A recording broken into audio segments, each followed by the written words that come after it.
Cuando quiera puede comenzar. Gracias, presidenta.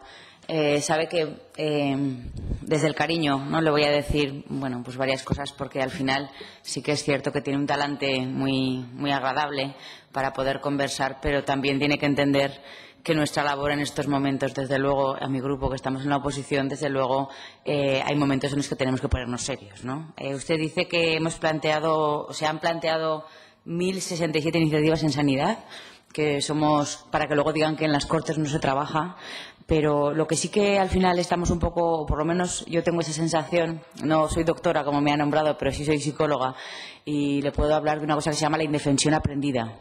No sé si sabe que la indefensión aprendida es la actitud al final de cierta pasividad que adoptan, la señora Itxaso también sabrá de qué estoy hablando, la pasividad en la que se adopta cuando alguien piensa que ya no puede hacer nada por cambiar las cosas.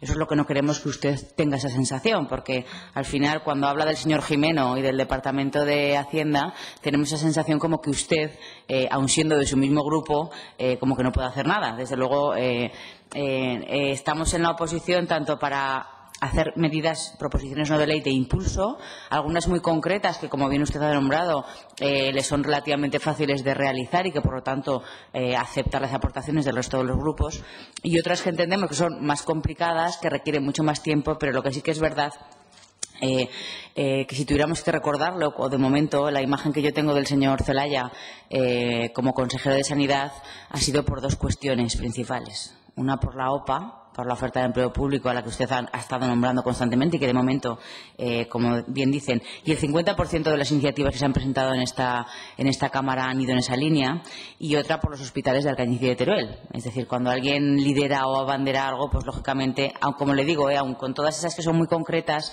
de esas 1.067 iniciativas, pues son las que nos hacen que nos hagamos esa imagen de usted. Lo que es verdad es que decía Quevedo que nadie ofrece tanto como el que no va a cumplir.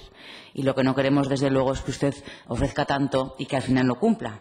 Y tampoco nos da la sensación de que estén muy compenetrados con su grupo parlamentario. Al final es el Partido Socialista. Si no, usted se presentó y es consejero pues gracias al Partido Socialista, porque a veces me da esa sensación de que ha dado a entender como que su grupo parlamentario aprueba las iniciativas en estas Cortes por quedar bien, ¿no? Como por no dar mala imagen o por quedar bien. No sé, a mí me ha dado esa sensación desde luego, como digo, tanto el señor Jimeno como usted son del mismo grupo, en este caso del Partido Socialista, que está gobernando, no olvidemos, en minoría, y que ahí su cierta indefensión aprendida de no saber si va a tener un presupuesto para el 2017, por lo tanto también nos demuestra pues esa debilidad o ese gobierno en debilidad que tienen, que hace pues que no dé seguridad, y yo creo que no está dando seguridad tampoco a los ciudadanos de que ustedes en estos momentos son capaces de hacer lo que prometen, porque lo poco que llevan y lo poco que han prometido, pues desde luego no se está cumpliendo. Pues no voy a nombrarle. El 26 de agosto, este grupo parlamentario del Partido Aragonés, el 26 de agosto del 2015, presentamos una iniciativa, hace un año, para hablar de los hospitales de Alcañiz y de Teruel. Y usted seguía insistiendo. Y yo le decía, señor Zelaya, que no va a cumplir plazos. Dígalo, que no lo va a cumplir. Y aún así usted, que lo vamos a cumplir en el primer trimestre, si no en el primer semestre, si no en el último trimestre, ahora en el primero del 2017. Al final, como le digo, es muy fácil prometer y luego no cumplir. Y yo creo que nosotros estamos para realmente impulsarle para que lo haga, ¿no? Y también ha dicho, es muy interesante que en este grupo ya no estamos en minoría, o sea, como que algunas iniciativas se aprueban por otros grupos que no son el suyo. Dice, eso es un síntoma de que está sana la democracia. Pues muy bien, estará sana la democracia, pero lo que no queremos tampoco es que porque su grupo no lo apruebe no se lleve adelante las iniciativas, porque al final son mayorías y creemos que tiene que ser así.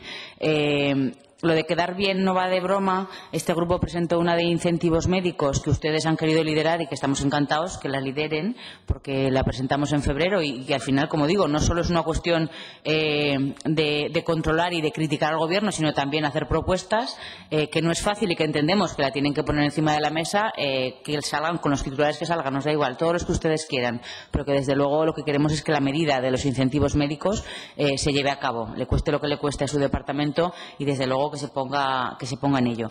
Y de los hospitales de Alcañiz y Teruel, pues ya no haremos una proposición no de ley en la que ponga contar en la partida presupuestaria, porque hemos visto que aun teniendo la partida presupuestaria no se ejecuta. Por lo tanto, tendremos que buscar otra redacción para que realmente no solo se tenga en la partida presupuestaria, sino que también se ejecute. Nada más y muchas gracias. Gracias.